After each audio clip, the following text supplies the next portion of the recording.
What is up, YouTube? It's me, John Avenger, once again. Welcome back to another Marvel review. This is of a very great sequel that came out in 2003, and it shocked me. I saw this in the theater when I was 18. Great experience. I bought it on DVD a couple years ago. I got to see it again. I haven't seen it for a long time, but I do remember it, and that is X-Men 2, X-Men United. Now, I watched this back when I was living in an apartment, over 10 years ago. I remember how cool it was. They got more into in depth about Wolverine's backstory with Stryker, and the casting was solid in this movie. You had Alan Cumming playing Nightcrawler, and Brian Cox was Stryker, and you had Kelly Hu as a Deathstrike. Awesome fight between her and Wolverine near the end of the film. It's one of the best fights in any X Men movie.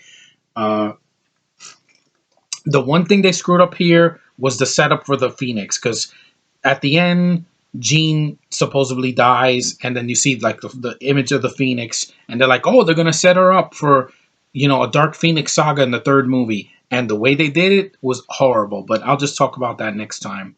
But I thought the movie was just, despite that problem, I still think this movie is very good, and it's 2 hours and 14 minutes. Didn't feel that long when I saw it in the theater. It has some silly moments when they're listening to an NSYNC song in the car, and Colossus. He's like makes a cameo and he doesn't do much. And but the action is really good in this movie, and it really the villains. I like Pyro. I think he's pretty cool. He was my favorite character in this movie because he shot fireballs out of his hands, and I like that actor Aaron Stanford. He was in Nikita, and well, I cut myself shaving, so excuse the blood. I Aaron Stanford. He was in the remake of Hills of Eyes, and he was in Nikita. It's a really good. He was Burkoff in that. He's a really good actor. I like him. Um, I don't mind Halle Berry. This is not her worst performance. See Catwoman for that. I know that's terrible.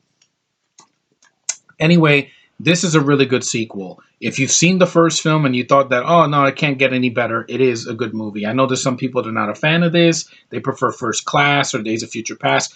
To me, after this, Days of Future Past really, should have been the third film, not the third film that we got from Brett Ratner in 2006. It was just a big disappointment. This wasn't. I really think this movie's entertaining. It's fast paced, really good backstories, and good character development. Some characters get shunned, but others are really good.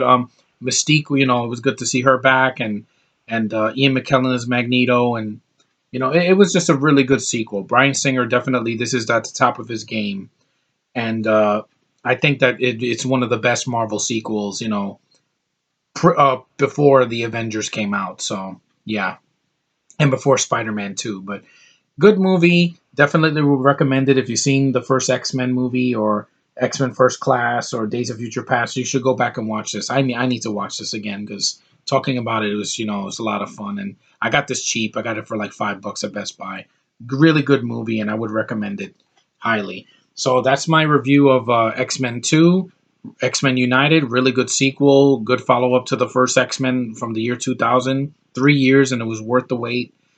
Now the next one, X Men: Last Stand, I don't own it. I don't own this movie. I never owned this movie because it's horrible.